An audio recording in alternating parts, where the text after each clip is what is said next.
చాలా మంది దాన్ని యూజ్ చేస్తూ ఉన్నారు. దీనివల్ల ఒక అమ్మాయి మొన్న రీసెంట్ గా ఒక పోస్ట్ ఏదో చేసింది. నేను మొత్తం ఫుల్ బాడీతో నేనేమి పిక్చర్ పెట్టలేదు, జస్ట్ ఫేస్ ఒకటే అక్కడ నేను అప్లోడ్ చేశాను. బట్ నాకు ఇక్కడ ఒక పుట్టుమచ్చ ఉంది, అది కూడా కనిపించేసింది బయటికి.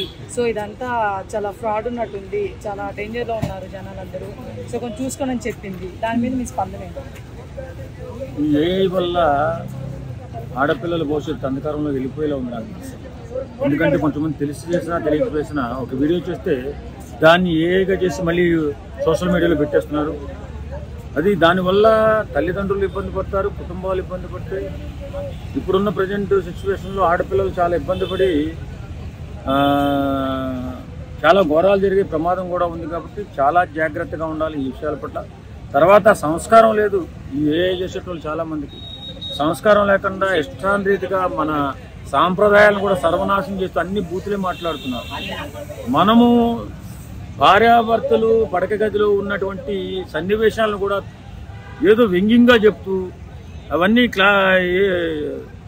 ఏమని చెప్తా చాలా బూతులుగా మాట్లాడుతూ ఇవాళ సమాజాన్ని కలుషితం చేసేస్తుంది ఇప్పుడున్నటువంటి ఏఐ వీడియోస్.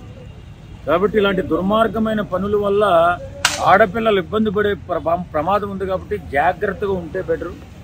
లేని పక్షంలో తల్లిదండ్రులు తలదించుకుని అన్నదమ్ములు ఇబ్బంది పడే కార్యక్రమం మాత్రం జరుగుతుంది.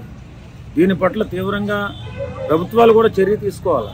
ఎందుకంటే ఇది బిడ్డల భవిష్యత్తు. ఆ భవిష్యత్తు నాశనం చేసేటటువంటి ఏఐ లాంటి వీడియోల్ని ఆచితూచి వాడితే బాగుంటుంది. తర్వాత ఇప్పుడున్నటువంటి సోషల్ మీడియా ప్రజెంటేషన్లో విపరీతంగా ముందుకెళ్ళిపోతున్నారు ఆడపిల్లలు కానీ మగపిల్లలు కానీ. ఈ ఆడపిల్లల జీవితాల మీద ఇది మాత్రం గట్టి ప్రభావమే చూపేలా ఉంది.